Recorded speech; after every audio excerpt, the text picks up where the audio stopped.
teman-teman. Jadi di video kali ini kita akan membahas materi network fundamental, yang dimana di dalamnya kita akan membahas pengenalan IP, subnetting, pembahasan soal subnetting, IP privat, IP public, dan juga OSI layer. Nah, di sini saya sudah menyiapkan contoh-contoh soalnya yang akan kita bahas. Sebelumnya, saya akan mengenalkan apa itu jaringan atau networking. Di sini, saya punya PC 1 yang sudah terhubung kabel ke PC 2. PC 1 mempunyai IP 192.168.1.1 dan juga PC 2 192.168.1.2. Jaringan itu adalah antara PC 1 atau PC 2 yang saling terhubung. Nah, jadi enggak cuma PC 1 dan PC 2 ya, komputernya juga bisa lebih. Lanjut di sini subnetting. Fungsi subnetting ini untuk menentukan jumlah IP yang bisa digunakan. Contohnya, saya punya 8 komputer. Berapa prefixnya? Yaitu 27. Nah, di sini ada soal juga. 192.168.1.1/24. /24 ini prefixnya berapa? Tapi sebelumnya prefix ini fungsinya untuk menentukan jumlah IP yang mungkin bisa digunakan. Nah, /24 ini prefixnya yaitu 256. /26 prefixnya yaitu 64.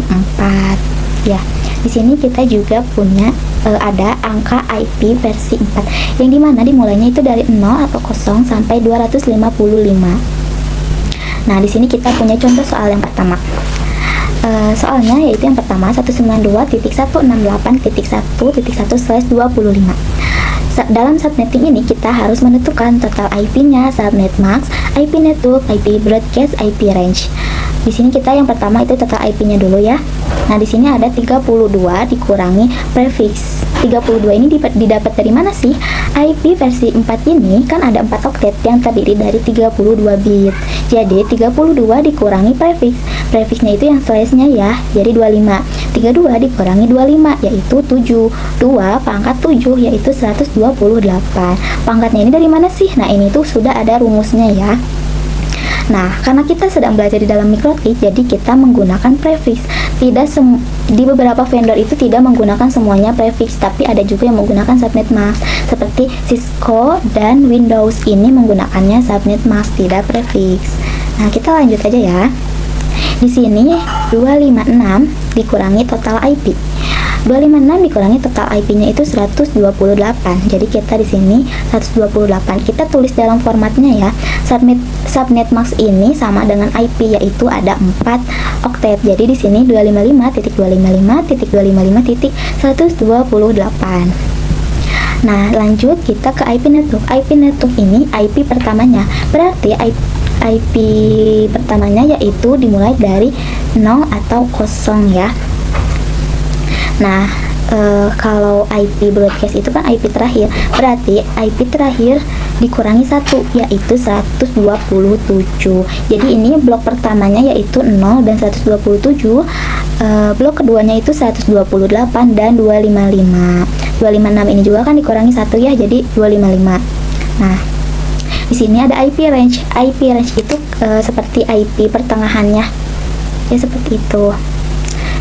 Di sini IP range yang pertamanya itu kan IP network berarti 1, dan IP broadcastnya itu 127 dikurangi 1 yaitu 126. Dan di sini blok keduanya itu 128 ditambah 1 jadi 129 sampai di sini 255-nya tetap. Lanjut kita ke soal nomor 2. Soal nomor 2 itu IP-nya 172.16.10.1/26. Seperti biasa di subnetting ini kita harus menentukan dulu total IP-nya, subnet max-nya, IP network, IP broadcast, dan juga IP range. Yang pertama total IP-nya 32 dikurangi prefix. 32 dikurangi prefixnya itu /26 yaitu 6. 2 dipangkat 6 sama dengan 64. Nah, di sini selanjutnya subnet max 256 dikurangi total IP. 256 total IP-nya kan itu tadi 64 ya.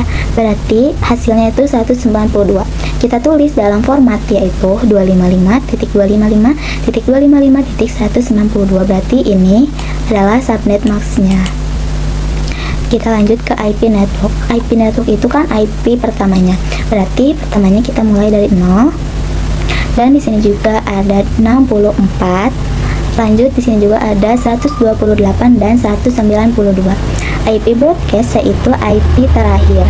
Nah, 64 dikurangi 1 itu 63. Jadi blok pertamanya itu 0 dan 63. Untuk blok kedua itu 64 dan 127. Blok ketiganya 128 dan 191. Blok terakhirnya 192 dan 255. Di sini ada IP range-nya, berarti 1 sampai blok ini yang blok pertamanya dulu. Nah, ini kan 63, berarti 63 dikurangi 1 yaitu 62.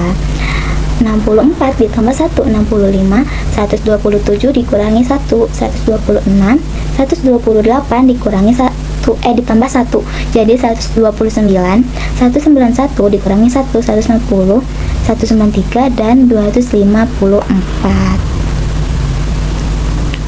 Kita lanjut ke pembahasan soal nomor 3. Di sini soalnya ada 10.10.10.25/28. Total IP yaitu 32 dikurangi prefiks. Prefiksnya ini 28. 32 dikurangi 28 yaitu 4. 2 pangkat 4 yaitu 16. Subnet max 256 dikurangi total IP 256 dikurangi 16 yaitu 240.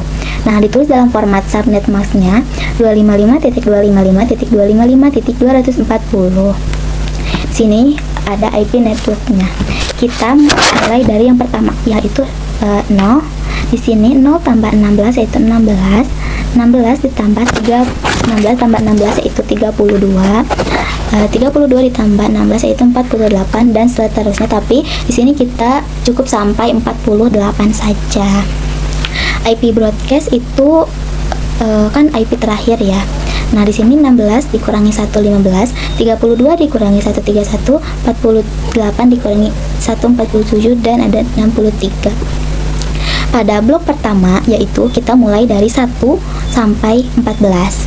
Yang dimana 14 ini hasil dari dikurang 15. Selanjutnya di blok kedua di sini 16 ditambah 1 17 dan 31 dikurangi 1 yaitu 30. Blok ketiga 32 ditambah 1 yaitu 33 dan 47 dikurangi 1 yaitu 46. Blok yang terakhir di sini 48 ditambah 1 49, 63 dikurangi 1 62. Jadi untuk IP range ini kalau untuk yang pertama itu ditambah dan untuk yang terakhir itu dikurangi. Yang bisa digunakan blok subnetnya itu kan yang kedua, jadi kita hapus saja ya yang lainnya. Sini kita hapus dulu. Kita menggunakan blok subnetnya yang kedua saja.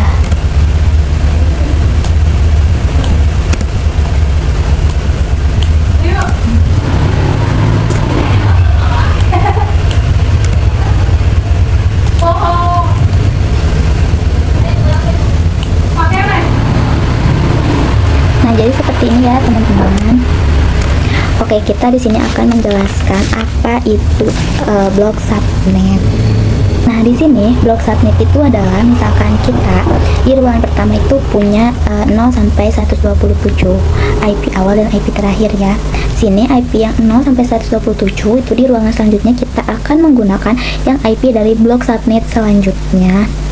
Itu yang namanya blok subnet. Untuk mencari blok subnet yaitu seperti 0 tambah 128 itu 128 dan blok subnet selanjutnya. IP network dan IP broadcast itu tidak bisa digunakan karena IP network itu adalah IP awal dan IP broadcast itu adalah IP terakhir yang tidak bisa digunakan. Tapi tergantung kepada IP-nya lagi. Jika belum sampai 255 lebih itu mungkin bisa dipakai, tapi kalau misalkan udah lebih itu tidak bisa dipakai. Jadi kita menggunakan IP range itu yaitu untuk pertengahannya. Kita lanjut lagi di sini. Sini kita ada IP public dan IP privat. Apa sih itu IP public dan IP privat? IP public ini IP yang bisa diakses dimanapun, contohnya seperti Google, YouTube, Facebook, dan Instagram. Mungkin sehari-hari kita sering menggunakan aplikasi-aplikasi ini. Namun IP public ini kan bisa diakses dimanapun ya, jadi tidak tergantung lokasi atau yang lainnya. Di sini IP public itu mempunyai IP-nya sendiri, yaitu 8.8.8.8. Ini itu sama ya untuk IP public. Nah, kalau IP privat itu IP yang bisa diakses di jaringan lokal, seperti contohnya ada komputer dan HP. Misalkan komputer ini menggunakan WiFi kantor, namun HP menggunakan WiFi rumah, apakah bisa terhubung atau terkoneksi? Itu tentu tidak bisa, dikarenakan menggunakannya IP privat. Jadi komputer ini mempunyai IP-nya sendiri dan HP juga mempunyai IP-nya sendiri. Kecuali kalau HP ini menggunakan WiFi kantor, baru bisa terkoneksi atau terhubung ke komputer. Kalau HP ini menggunakan WiFi rumah, itu jelas tidak bisa. Nah, di sini untuk IP privat itu ada IP range atau IP range privatnya ya.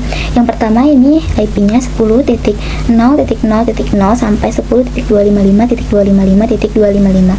Yang selanjutnya ada 172.16.0.0 sampai 172.31.255.255. Yang terakhir itu 192.168.0.0 sampai 192.168.255.255. Untuk setup IP privat itu pastikan menggunakan IP range privat, karena kalau menggunakan IP public itu jelas tidak bisa. Seperti contoh soal nomor 3, nomor 2 ataupun nomor 1 ini termasuk kepada IP public ya. Lanjut, kita di sini akan menjelaskan yaitu tentang OSI layer. Nah, OSI layer ini kan terdapat 7 layers yang kita mulai dari bawah, yaitu yang pertama ada physical, data link, network, transport, session, presentation, application.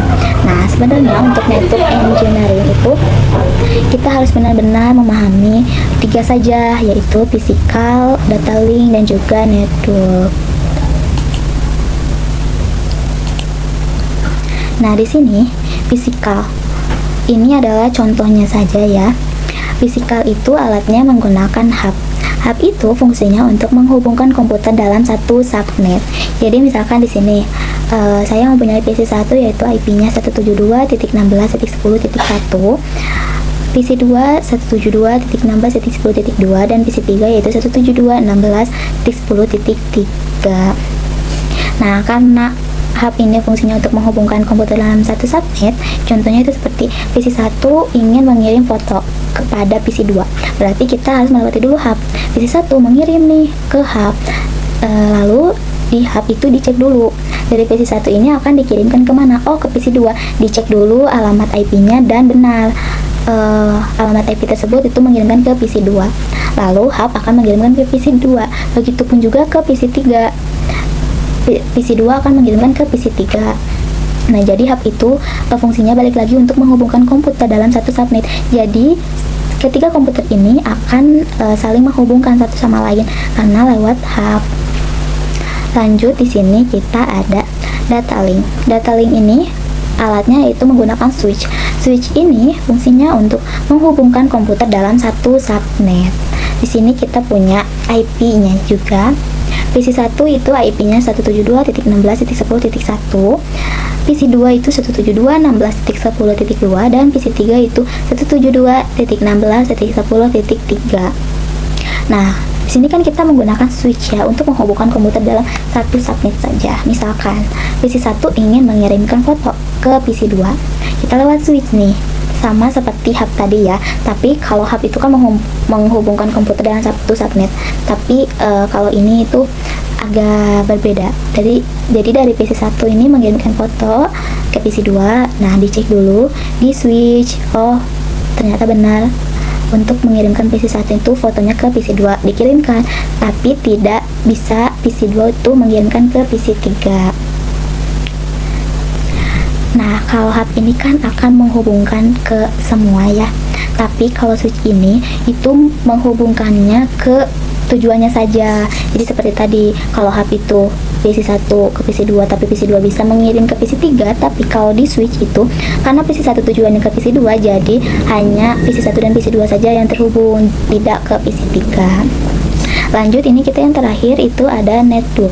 Network ini alatnya itu yaitu router. Router fungsinya untuk menghubungkan beberapa komputer yang berbeda blok subnet. Di sini juga ada contoh untuk alamat IP-nya ya.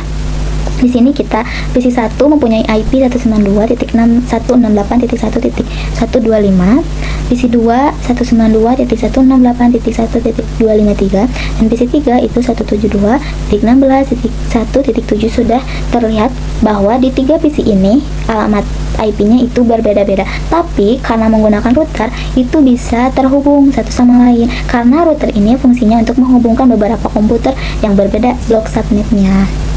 Nah, di router juga ada yang namanya port atau segmen. Jadi misalkan port yang pertama itu segmen pertamanya yang pertama, yang kedua itu blok, yang kedua port atau segmennya itu yang kedua, dan begitu juga seterusnya. Jadi ini misalkan PC1 akan mengirimkan foto ke PC2. Dilihat dulu di routernya apakah benar IP-nya untuk PC2, dan jika benar, router akan mengirimkan ke PC2. PC2 juga akan mengirimkan ke PC3. Jadi segitu saja untuk video kali ini. Sekian video hari ini yang saya jelaskan. Sampai jumpa di video selanjutnya. Terima kasih.